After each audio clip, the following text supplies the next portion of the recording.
What if the face staring back at you from the mirror wasn't your own?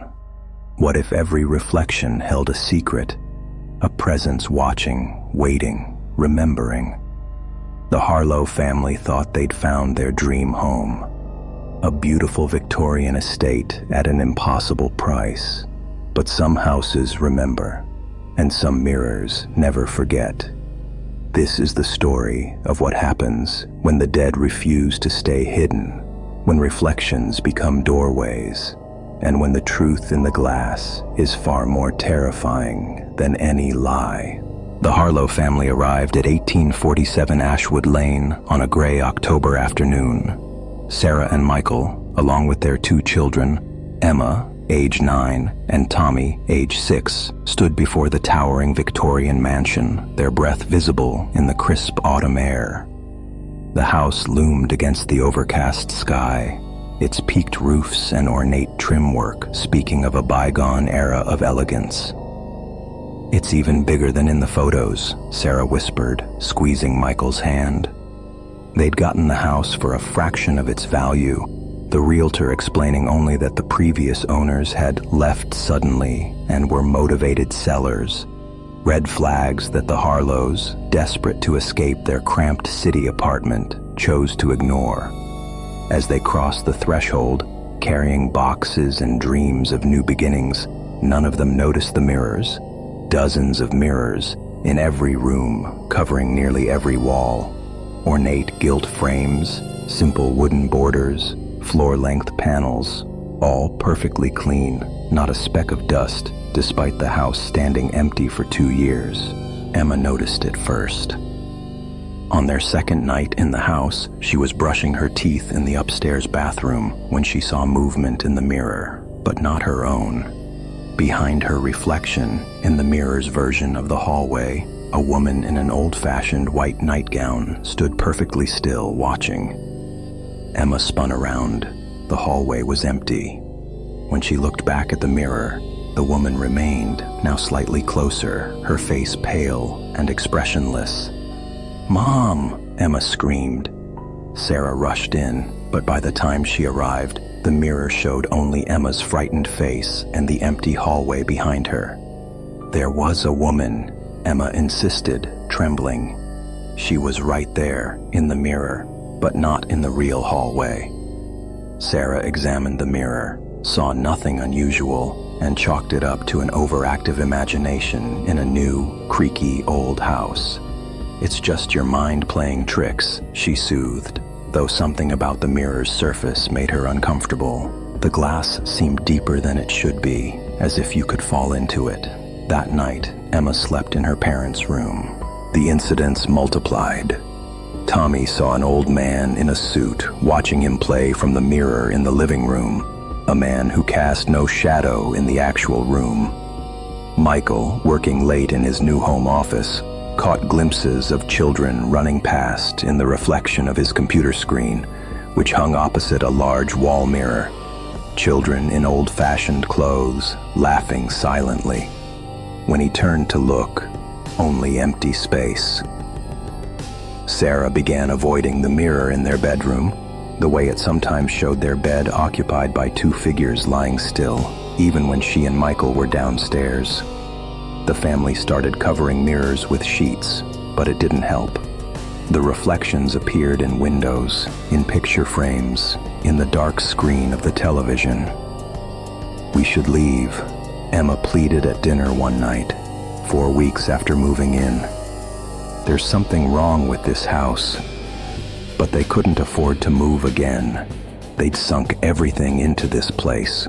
Michael insisted they were all feeding off each other's fears, creating a mass hysteria. Yet even he had begun to notice the cold spots near mirrors, the way the reflections sometimes moved a half second after you did, as if they were learning to mimic you rather than simply reflecting. Sarah couldn't sleep.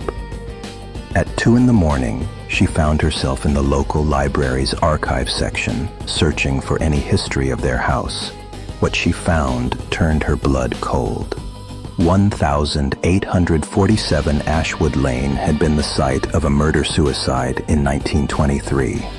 A man named Edmund Thorne had killed his entire family, his wife Margaret, their daughter Clara, and son James, along with an elderly grandfather, William. But the details were what haunted Sarah. Edmund had been a mirror maker, obsessed with capturing the truth behind reflections. His journals, excerpted in a sensational newspaper article, spoke of his belief that mirrors were portals to a realm where the dead could watch the living, where time moved differently. His final entry, written in blood: "The glass knows, the glass remembers. We will live forever in the reflections." After killing his family, Edmund had positioned their bodies before mirrors throughout the house, before hanging himself in the main hallway, facing the largest mirror of all. The article noted that subsequent owners never stayed long, reporting disturbing optical phenomena and unexplainable visions in reflective surfaces. Sarah printed everything. As she left the library at dawn, she realized with creeping horror that the faces she'd seen in the archived photographs, the Thorne family, were the same faces her family had been seeing in the mirrors. Sarah showed Michael the research. His face went pale as he recognized the old man in the photographs, the same man Tommy had seen. "We're leaving," he said firmly. "Tonight." But as they packed frantically, something changed. The reflections became more aggressive. In every mirror, the Thorne family now appeared clearly, no longer hiding. Edmund, tall and gaunt with hollow eyes. Margaret, her throat slit, blood staining her white nightgown. The children, Clara and James, with blue-tinged faces, drowned, Sarah remembered from the articles, and old William, his head twisted at an unnatural angle. They didn't just watch anymore. They moved closer in the reflections, approaching the surface of the glass as if trying to push through. Emma screamed when she saw Clara in her bedroom mirror, pressing pale hands against the glass from the inside, mouth open in a silent scream or cry for help. It was impossible to tell which. The temperature dropped throughout the house. Frost formed on the mirrors despite it being October, and then they heard it. A voice, crackling as if through static, coming from every reflective surface at once. "You're in our house." Edmund's voice, distorted and ancient.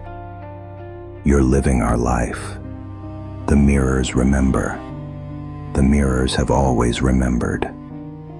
We've been waiting so long for a family to replace us." They ran for the front door, but it wouldn't open. Every exit sealed. The windows wouldn't break no matter how hard Michael struck them. They were trapped. The mirrors began to glow with a sickly pale light. The Thorne family stepped closer in each reflection, their images becoming more solid, more real. Emma grabbed Tommy, and Sarah held them both as Michael tried desperately to break a window with a chair. Then Emma noticed something that made her stomach drop. "Mom, Dad, look at the mirror." In the hallway's largest mirror, they could see themselves, the Harlow family, but something was wrong. Their reflections weren't moving anymore. They stood frozen, even as the real Harlows moved and panicked. And behind their still reflections, the Thorne family was stepping forward, reaching out, beginning to overlap with the Harlow family's reflected images. "They're trying to switch places," Emma whispered in horror. "They want to use us to get out of the mirrors." The temperature plummeted.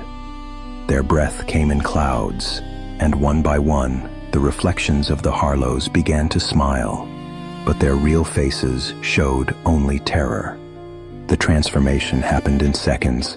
The Harlow family felt a violent pull, like being yanked backward through ice-cold water. There was a moment of impossible sensation, being stretched, divided, torn between two realities. When Sarah could see again, she was screaming, but no sound came out. She could see the room, her family, the hallway, the front door, but everything was reversed, wrong. She was looking out from inside the mirror. They all were. The four Harlows trapped in the glass, pounding on the surface that had become their prison, while in the real room, their bodies moved with fluid, satisfied motions.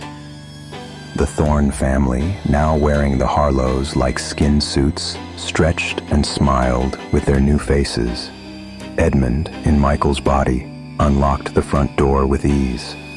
"Finally," he said with Michael's voice, 87 years in the glass. Margaret, wearing Sarah's face, gathered the children, her children, in Tommy and Emma's bodies. "We can live again. We can leave this house." As they walked toward the door, toward freedom, the real Harlows screamed silently from every mirror. And then they understood the final horrible truth. The photographs Sarah had found, the ones labeled as the Thorne family from 1923, they weren't taken in 1923.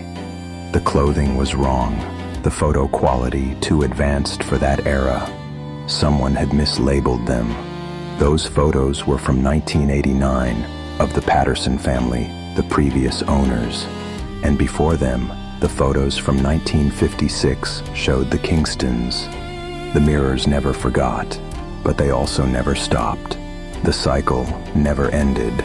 Every few decades, a new family, a new switch. The Thorne family walked out into the night with stolen faces and stolen lives, free until the mirrors called them back. Inside the glass, the Harlows watched their bodies disappear, joining the dozens of other families trapped in the reflections, all of them visible if you knew how to look, all of them waiting, all of them hoping that the next family to buy 1847 Ashwood Lane at an impossible price would be stupid enough to ignore the mirrors. The house went back on the market 3 months later. Motivated sellers, the listing read, and somewhere in the darkness of the glass, the newest prisoners screamed warnings that no one would ever hear.